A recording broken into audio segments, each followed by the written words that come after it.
Hey everyone, my name is Dominique, and today I'm going to be talking about the contemporary artist Lorna Simpson and some of the work that she has done and a art project that I formed based off of her artwork. So let's start with the presentation. I'm going to share my screen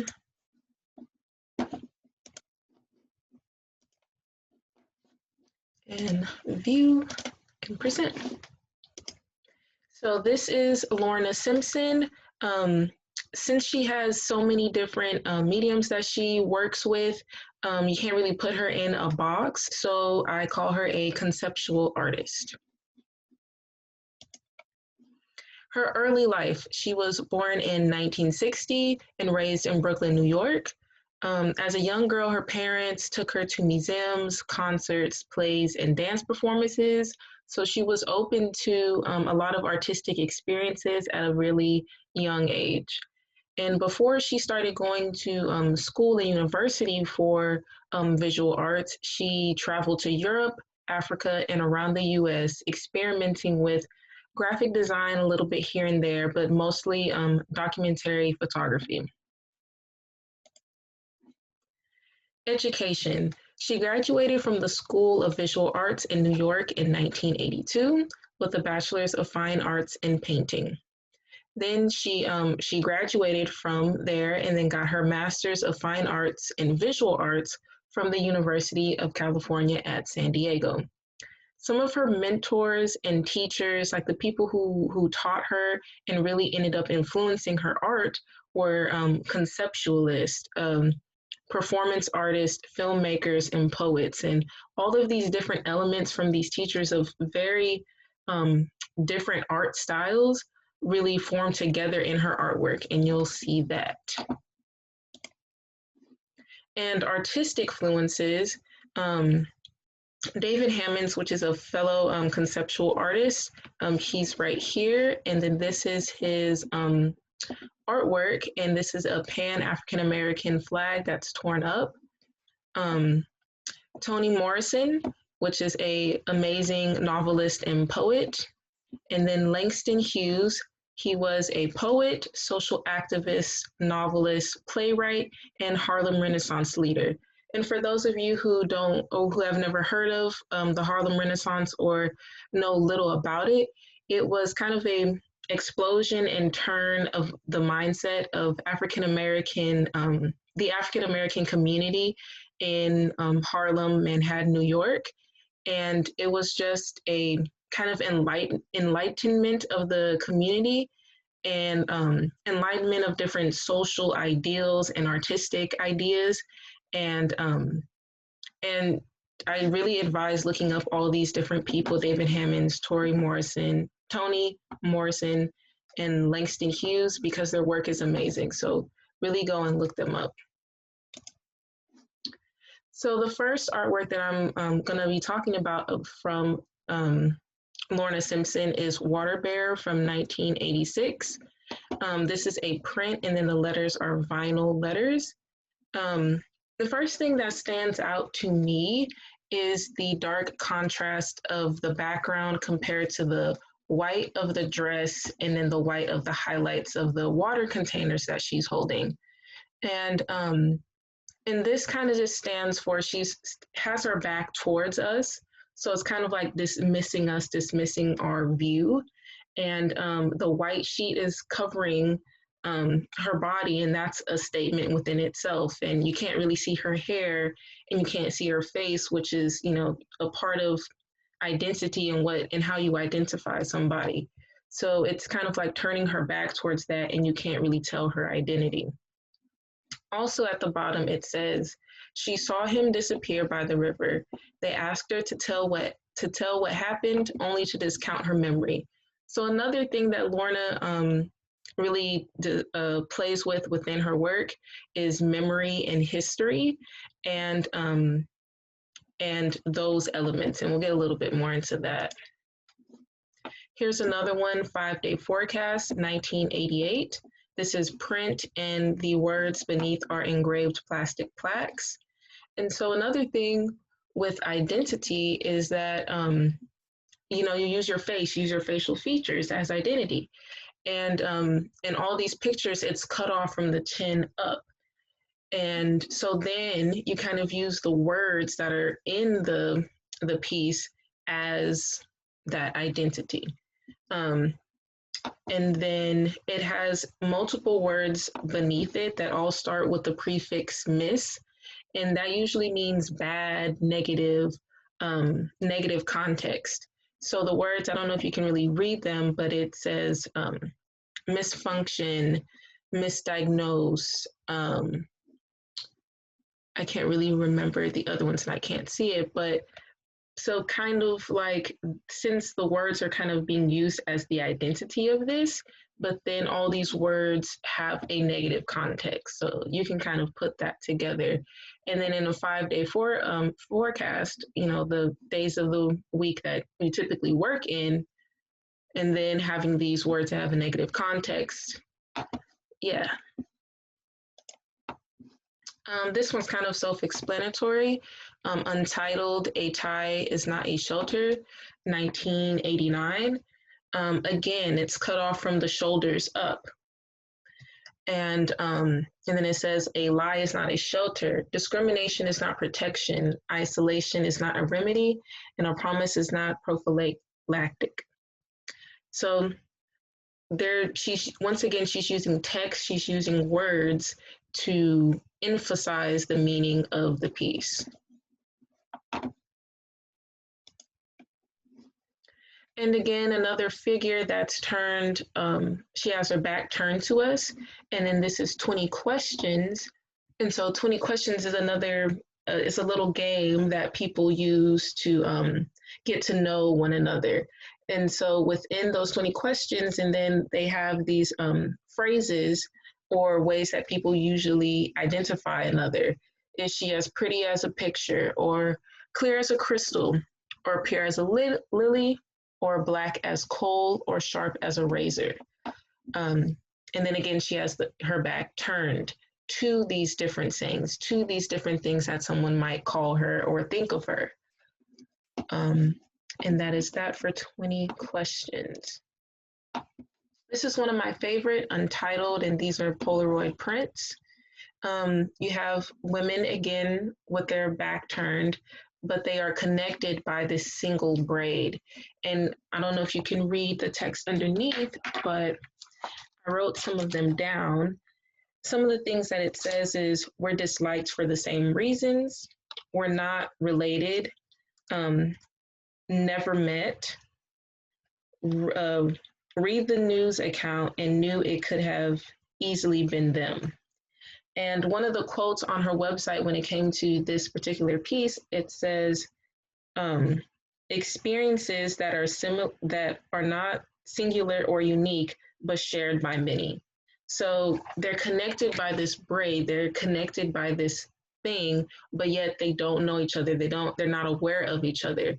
And that's kind of a symbol of like a community that even though we don't know each other, we have a lot of the same problems that we go through, a lot of the same and shared experiences.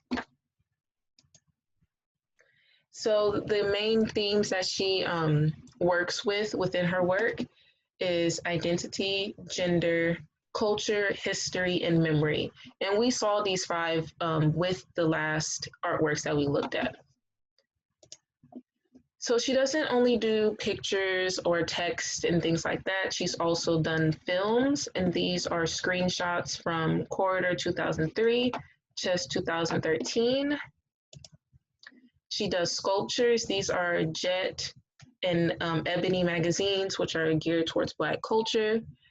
And then here's another sculpture that she did, double stacked.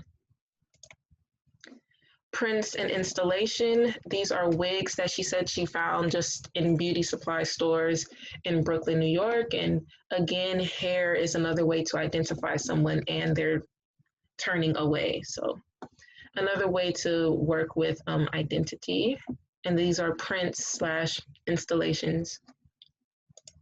And then mixed media. And I think this is ink with screen printing. I can't really remember what these are, but it's mixed media for sure. And so I really would advise to go on her website and look up these things and look up the different quotes that she has underneath the artwork and everything, because it's really good and you can find these on her website. And so again, this is mixed media, but this is more of what the project is going to be about. You have clippings that she's gotten from a magazine, probably Ebony, Jet, or just any magazine in general. But then she put these like really unique ink markings behind it. And they're in organic forms, organic shapes, wavy, and overlapping of color. Here's a few more examples. I really love this one in the middle, just because of the way that she's able to maneuver the ink is really cool. And then also the model, that the picture that she chose too. Look at her facial expression. So yeah, these are a few examples. I think I have a few more. Yeah. And so these are a little different. They don't have the ink markings behind it, but she's combined these pictures of women and also put these gems, these stones behind it, and then incorporated text from a book of some sort too. So this is mixed media and collage as well. So the project that I thought of from Lorna Simpson's work is create a collage using magazine and or book clippings, watercolor markings, and text based off artwork or conceptual art, based off the artwork of conceptual artist Lorna Simpson. And so here are a few of the examples that I really chose that stuck out to me for this project. And you can see these are the clippings from a magazine or something, but combining the ink markings. And then this is all text here in the collage, and more collage with the face and ink markings. So for this, there's multiple steps. So step one, well, these are the requirements. Let's start with the requirements. And collages must have magazine and or book clippings or pictures taken by you.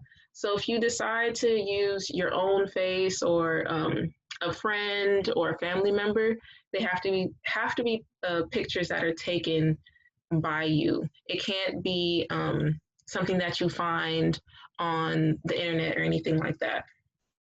Text from magazine clippings or typed. So if you have a specific phrase that you want to use or word that you want to incorporate, you can type that. I'll accept that as well. A portrait of some sort. So I said that before. If you wanted to use yourself, family, friend, that's a portrait, or you can just use a picture that you find in the magazine or book as well.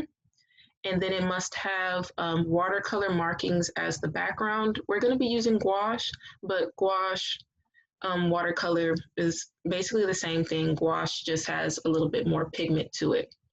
And then, like I said before, no online pictures. So these can't be Google images or anything like that.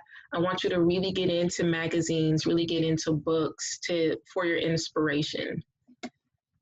And so yeah, step one would be the art journal practice. So I would like 3 or 6 practices showing watercolor and gouache techniques. And then here's my example. It's a little messy. This is just something I did real quick. So 3 regular shapes. So these are squares, circles, triangles, anything like that. And you can see that here's my 3 right here. And then 3 irregular shapes. So shapes that have no boundaries, waves, squiggles, anything like that, but irregular shapes. And I have my 3 down here. This is still kind of circular, but I was trying to make it a little more wavy and irregular on the edges there.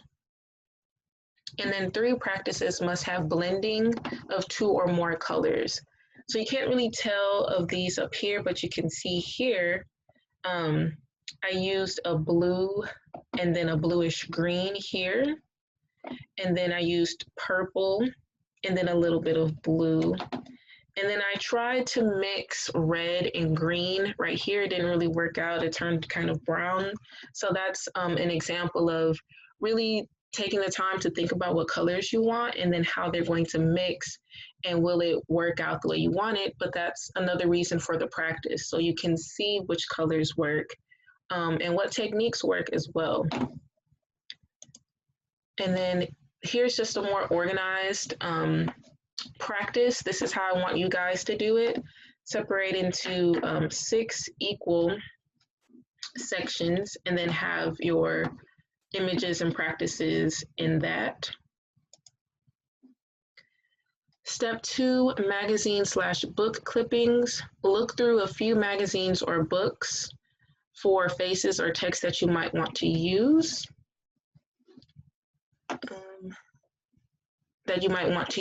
And then projects must have a portrait or text which can be made with the clippings. And here's just an example of some clippings.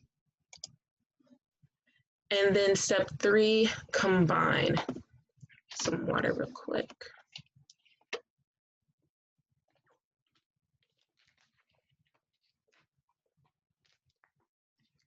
So use the watercolor and gouache techniques from the practice to create the background.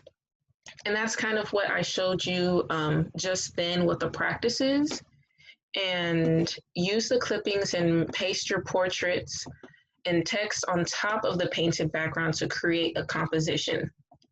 So here are Lorna Simpson's examples on the right and left here. And then here's actually my example of the project.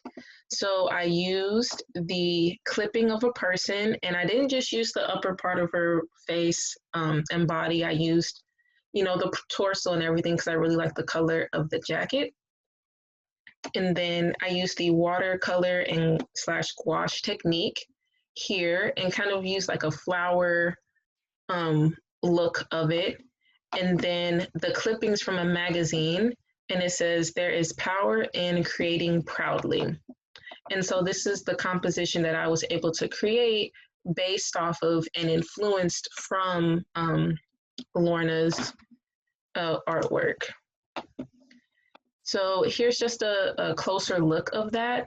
And it's using the text just like she used in her artwork as the identifier within this this project, this piece. And so here's my project and here's my example. And so really think about the different words that you want to use for this project and what colors you want to use as well. And really use that practice to get the techniques down for the watercolor. So grading. So for the final project, which is what I showed you, I want you to do 3 separate collages because it doesn't take that long to do. So 3 separate collages of like what I just showed you, but 3 of those. And so the actual final project of those 3 collages is worth 50% of your grade. The written reflection is 30%. So the written reflection is something that I really love to see how you've grown throughout the project. So 3 to 5 sentences answering these 3 questions. What did you learn about the contemporary artist Lorna Simpson? So from the presentation, what did you learn about her artwork? What does she use the most in her art, and what is she trying to convey from her art? What was your favorite part of the project? What did you enjoy the most doing? What did you do best on, and what did you like the most? What part or parts of the project do you think you could improve on? So where did you think that you might have messed up a little bit, or you could do better on the next time? What techniques were harder for you? So just answering those 3 questions in 3 to 5 sentences, that's worth 30%. And your art journal practice, which I showed you before with the 6 different practices in the separate areas, is worth 20. So final overall project is 50%, written reflection with the 3 to 5 sentences is 30%, and our journal practice is 20 to get the whole 100%. So thank you for looking at this presentation. I hope you liked it, and I hope you're inspired by Lorna Simpson's artwork, and that her artwork inspires you to do the best on this project, and that you have fun. All right. Thank you, and let's see your artwork. Go create. Bye.